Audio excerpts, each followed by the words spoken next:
Microcefalia, tromboitopenia y manifestación celular. ¿Cómo sospechan ustedes prenatalmente? Puede haber oligamios, poligamios, y siempre que tienen una calcificación periventricular, ¿ustedes en qué piensan?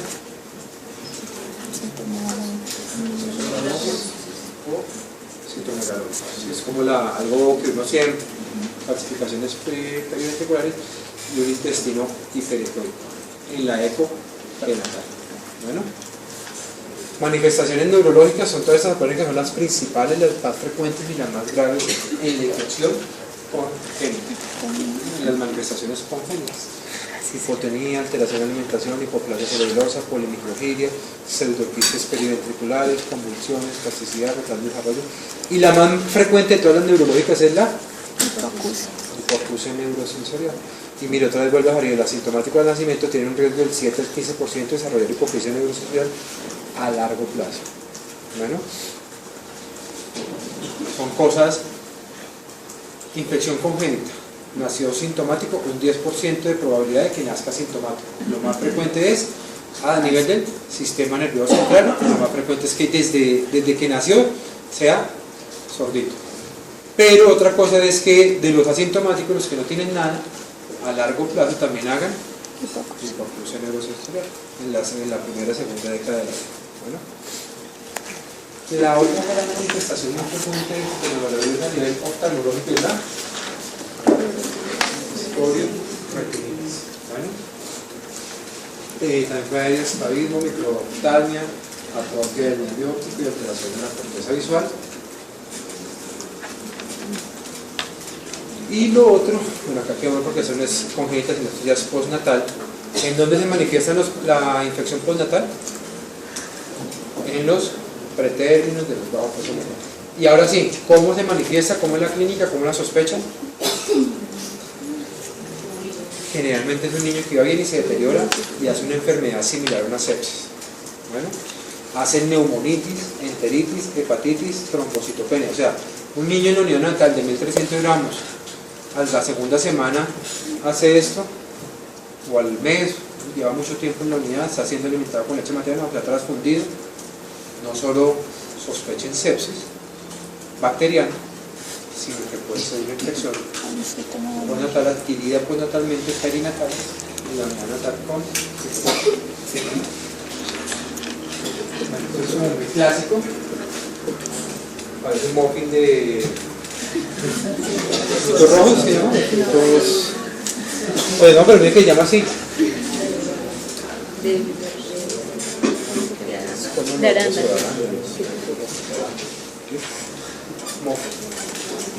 Una de las manifestaciones de la piel muy frecuentes cuando nacen ya sintomáticos, ya es congénito. Y esto es para decirles las calcificaciones. Generalmente las de ubicación periventricular son de ambos tienen calcificaciones periventriculares, pero miren que estas se ubican más hacia la región periventricular. Okay.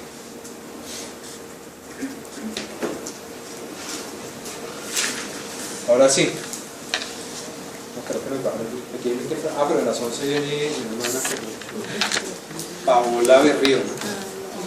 Viene también la doctora María a acompañar a Paola Berrío, que les van a hacer una encuesta para la autoevaluación, ¿no?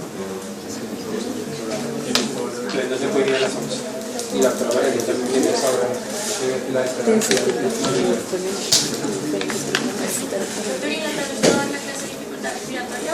¿Yo? No. Viene el doctor, pero no se va a hablar, ya hizo una pregunta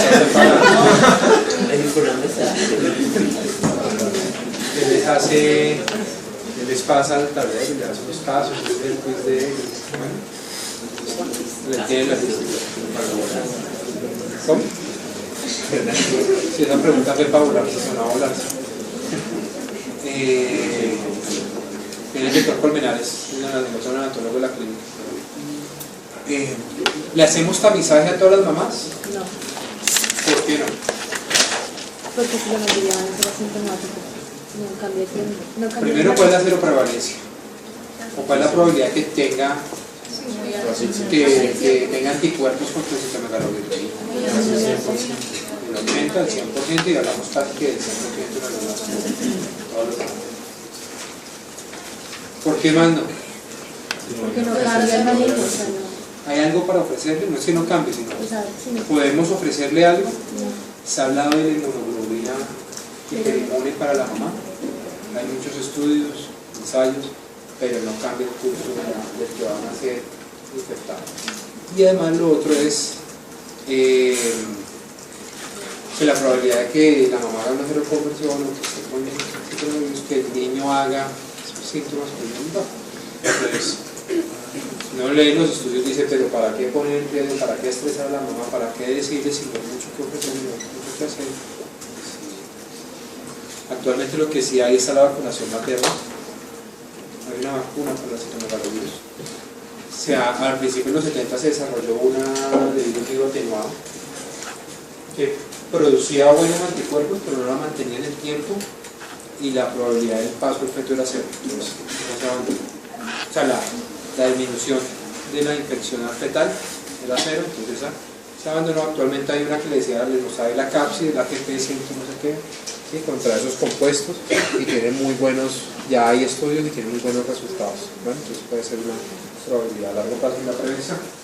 Bueno, entonces ¿cuál es realmente la prevención? Es la que está en las guías en las que ustedes deben manejar para evitar todo lo que vimos anteriormente. Entonces deben en el control prenatal recordar todo esto. Bueno, porque y sobre todo preguntar si convive. Acá estamos hablando de que si convive con niños, pero ya que estamos haciendo factores de riesgo para esto, pues alimentación, cómo se transmite el toxoplasma, hablándolo un poquito. Pero acá en Colombia agua contaminada. Todo el mundo gatos. La forma menos frecuente de los gatos, la más frecuente es por agua y alimentos mal preparados, mal cocidos. O lo que tal. Bueno, saladas y lechugas, no, pero es verdad, saladas, lechugas, huertas regadas con agua contaminada. ¿Quién contamina esa agua? Los gatos. Generalmente acá cerdos, ¿verdad? Porque ellos tienen el quiste. Bueno, pero ¿por qué me adelanto a toxoplasma acá?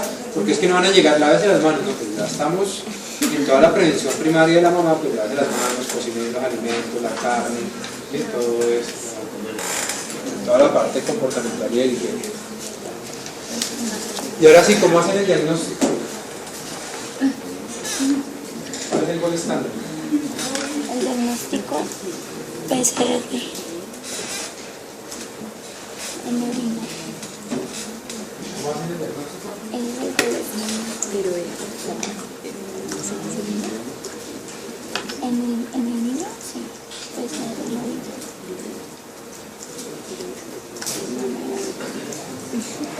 Se puede hacer, como todo, serológico. ¿Qué es serológico? Con anticuerpos. La detección de anticuerpos contra el citomegalovirus. IgG o IgM. Bueno, la IgM en sangre fetal, pero pues obviamente eso implica cordocentesis. ¿El riesgo lo vale? Si no le vamos a ofrecer nada al niño.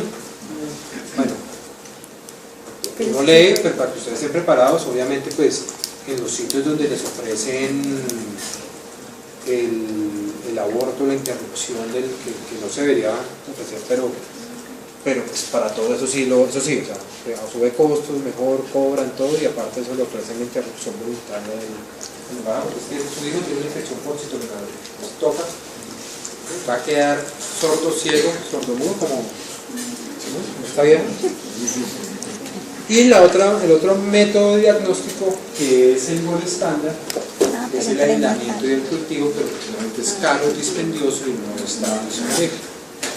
O la otra forma, ¿cuál es la otra forma de la detección del virus directamente? Con PCR. Bueno, después de la semana 21, obviamente, prenatalmente no sé si ustedes lo hagan, hasta yo sé que no lo hacen, simplemente es serológico. Lo sospechan y hasta ahí llegan. ¿Vale? Hacen ecografías de detalle para tratar de mirar las características ultrasonográficas de sospecha, porque eso no es patognomónico ni gol estándar, que ¿cuáles son? calcificación, Polidrama. intestino Polidramis. hiperecóico, Polidrama. polidrama, con una señora que no tiene ningún otro riesgo, dice que tiene serología o seroconversión. Puede ser. ¿Cómo hace el diagnóstico del recién nacido? Con PCR. Con cultivo, que es lo ideal, pero pues la misma, no se da, no hay, no está disponible, es dispendioso, pero dura mucho crecer. Lo que tenemos es la PCR con cytomegalovirus y así es como lo hacemos. Generalmente, ¿en quién? En el prematuro, que se deteriora en la unidad, cuyo tipo de PCR puede ser en sangre o en orina. Generalmente, acuérdense que el virus se excreta en está en todos los líquidos corporales. Preferiblemente casi siempre la tomamos en cualquier otro, pues obviamente en el que tiene coloretinitis, si ustedes saben si tienen coloretinitis de dónde en la oración oftalmológica retrospectivamente pues puede ser una infección positiva. O el que tenga síntomas o sospeche y no sea claro, pues para aclarar el diagnóstico, que no es sintomático. Y ya veamos eso que nos está recomendando. Básicamente el diagnóstico diferencial con las otras infecciones congénitas, principalmente ¿cuál? La toxoplasmosis congénita. Bueno, con otras enfermedades que tengan manifestaciones cutáneas como la sífilis o muchas otras. ¿Sí vieron el muffin de qué era? ¿De arándano? Obviamente un prematuro que se deteriore en la unidad, no es solo sepsis tardía bacteriana, sino puede también tener altamente una sospecha de cytomegalovirus con eritroblastosis. Y si la diagnostican, ¿cómo la tratamos? ¿Qué hace? A la parte mejor. ¿Ganciclovir en todos? No sé. No hay indicación de ganciclovir.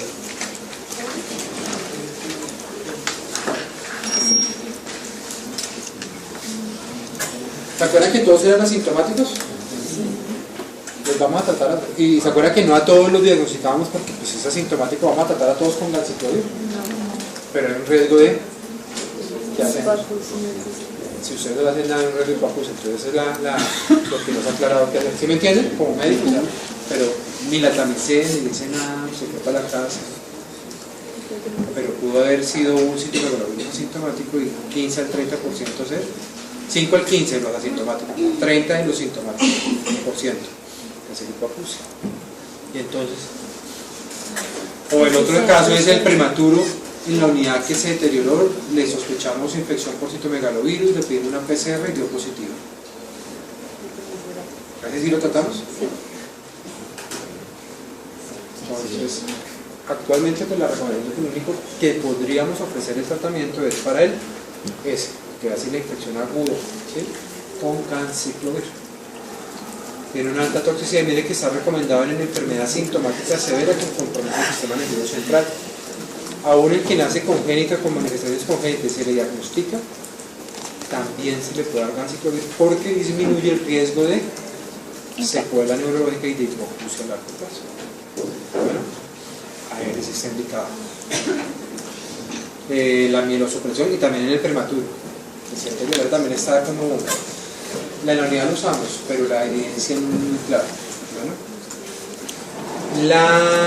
el tratamiento es por 6 semanas endovenoso. Pero entonces mire un poquito viendo los guías y viendo los estudios cómo nos aclaran esto. Digamos el que nace sintomático, tiene calcificaciones periventriculares, podríamos ofrecerle 6 semanas de ganciclovir IV para disminuir el riesgo de secuela neurológica a largo plazo. Digamos también que el prematuro que se deteriora, le pedimos una PCR, tiene positiva, le podríamos ofrecer ganciclovir para mejorar su pronóstico a largo plazo. Y a los demás tratamos, en principio, pero mire lo que están diciendo ahora, y es que hay un análogo, el ganciclovir, pero no es el ganciclovir solo IV, pero hay un análogo del ganciclovir, que es el valganciclovir, que se da oral. Y han montado protocolos dando a esos que sí se infectaron, fueron asintomáticos, dándoles 6 semanas de IV de ganciclovir, más 1 año o 6 meses de hay diferentes esquemas de valganciclovir hasta el año de edad oral, sabiendo el riesgo que hay, la toxicidad es altísima. Y a largo plazo disminuye la hipoacusia, como se enseñó. Entonces nos devolvemos a la pregunta, ¿tapizamos a todos? Sabiendo que se le podría hacer algo. La recomendación sigue siendo que no, pero sí hay algo que hacer en los asintomáticos a largo plazo. Bueno, y los estudios están empezando a salir y darles balas al debe tener una parte del citomegalovirus. Entonces la hipoacusia es muy profunda. Sordero. O sea, en los pacientes que son seropositivos y no tienen manifestaciones, que pueden tener riesgo desde 10. Actualmente todos están, en Colombia actualmente todos los asintomáticos se están yendo. O sea, no tenemos ni idea. No, ajá, A menos de que le tomáramos, ¿sí?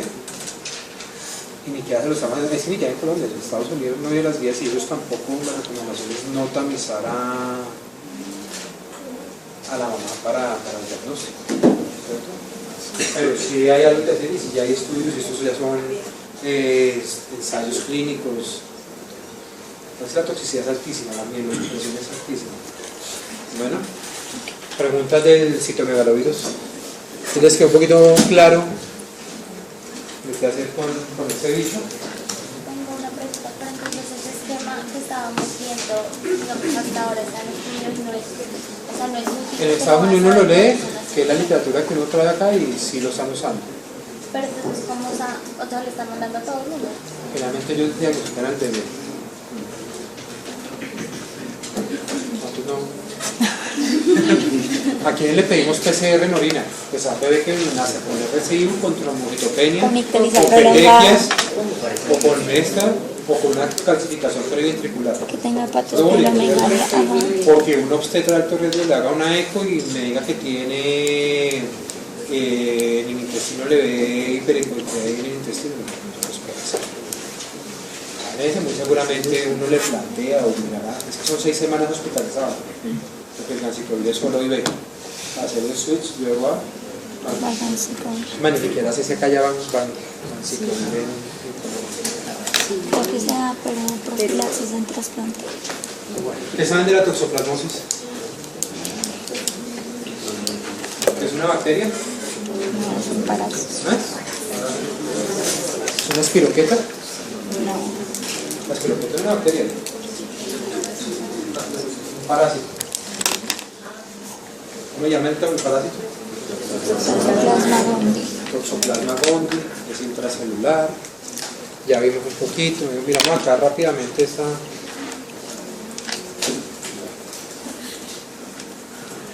Es una prevalencia también alta, ¿no?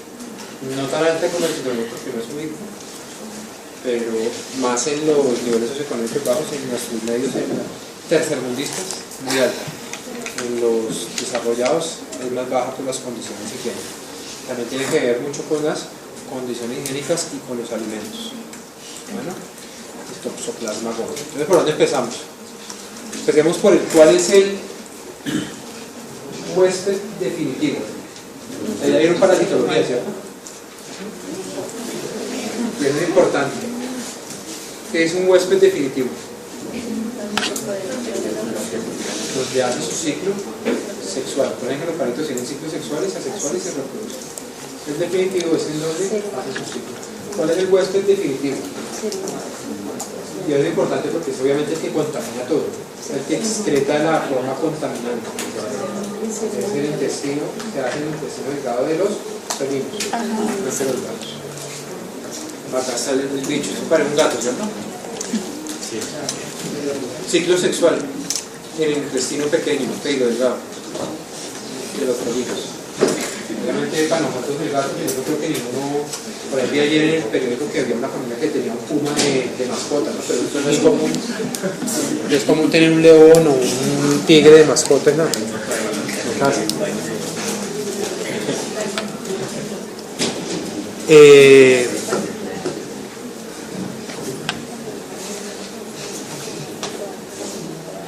¿Qué gatos todos? No, es importante porque es que una mamá distante le va a llegar a decir: tengo un gato, salgo de mi gatico, el del menino. ¿Usted va a decir que lo maten? ¿Cuáles son los ¿Cuáles son los gatos que están en riesgo de transmisión? Los que Este salen gato en la tiene su calle.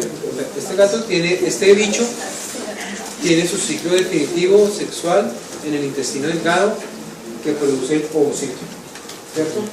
El ovocito es el que queda en las heces del gato y ahí es el que contamina los alimentos que están acá, o este bichito, este cerdito, come el agua, los alimentos contaminados con quistes. Los quistes tienen bradizoitos, que también es la forma infectante es el ovocito. Pero esos ovocitos cuando van al tejido muscular, pues nosotros no nos vamos de que sea un caníbal o algo, pero va al tejido muscular de este bicho, ¿cierto? Y queda ahí en quistes tisulares que generalmente tienen bradizoitos, ¿cierto? Pues mírenlo acá. Podemos comer la carne de ese bicho infectado, comernos el quiste, o de alguien que se lo comió y excretarlo después. ¿Sí? O el ovocito contaminar, este gato contaminar y comerse el ovocito, ¿sí ven? ¿Puede ser? ¿Sí entienden? ¿Qué gato? Todo empieza con este man. Entonces, ¿a qué gato van a hacer matar? Generalmente son los jóvenes, los menores de 6 meses. ¿Sí? Los viejitos ya el riesgo de que boten y que sean infectantes son muy bajitos. Pues matarlos no, pues que los saquen de la casa, Ahora, si antes de quedar en gestación vivía con el gato era infectante, ¿cuál es la probabilidad que esa mamá sea cero convertida? Cero convertida. ¿Y qué pasa si la mamá antes, bueno, los ovocitos, o que matemos a este cerdito en un asado y que tenga quistes tisulares donde dan bradizoitos y nos lo comamos? En el intestino, ese ovocito ya avanzando, y para poder entrar ya en la parte congénita, entran las células tisulares del intestino, penetran por vía hematógena. ¿A dónde va? Cambia a taquizoitos, que son las formas que producen la enfermedad. Produce ese taquizoide, adelantando un poquito el ciclo, ese taquizoide es el que produce una inflamación severa, inflamación y necrosis a nivel cerebral en un paciente con SIDA, pues toxoplasmosis es el que produce el daño, el taquizoide, el absceso. ¿A dónde va ese taquizoide por vía hematógena después del tracto del intestino? Va a músculo, a corazón, a cerebro, a pulmón, y a nosotros en este momento nos importa también porque va a infecta placenta. Bueno, ese taquizoide infecta también placenta, pero una placentitis ahí. Lo mismo, la respuesta inmune la puede limitar su crecimiento, no eliminar, sino pasar a bradizoito, formar quistes con miles de bradizoitos y quedar latente. ¿Qué pasa si ese paciente tuvo una prima-infección, quedó latente y después le da SIDA o es inmunosuprimido? Es cuando se reactiva. Eso ya lo saben ustedes que son internistas. A nosotros nos importa en este momento es en la placenta. Infecta la placenta y la probabilidad que haya paso transplacentario es alta. Entonces, para ir adelantándonos en la charla, entonces hay una infección materna. ¿Cuál es la infección importante que nos interesa en este momento? La prima infección, la cero conversión de esa mamá. Cuando hay prima infección, hay infección en la placenta y la probabilidad que le pase a este feto. Entonces hay una infección, una toxoplasmosis gestacional. El siguiente paso a través de la placenta es que este feto esté infectado, o sea, una toxoplasmosis fetal. Y el siguiente paso es que ese bebé nazca asintomático o con la toxoplasmosis, o sea, una toxoplasmosis congénita. Son los diferentes pasos que ustedes deben ir aclarando en su ejercicio. Vamos a intentar aclararlo acá. Entonces, prima infección, niño y adulto, 10% producen, bueno, la prima infección ya es la prima infección las manifestaciones clínicas es un síndrome, produce linfadenitis, ganglios, un malestar, puede haber algo de malestar, de dolor, de artralgia y de fiebre para los que hacen síntomas, que es lo menos frecuente, que solo son el 10%. Esta parte no me interesa, el 90% asintomáticos, pueda quedar una infección latente con estos quistes y reactivarse en un paciente inmunosuprimido principalmente con SIDA y producir una encefalitis por toxoplasma. Esa es la parte que ustedes ya conocen, son unos duros en eso, ¿sí? Lo otro es que se vaya a la gestación, ¿cierto? Que infecte la placenta, que le pase y potencialmente producir una toxoplasmosis fetal y una congenital. Bueno,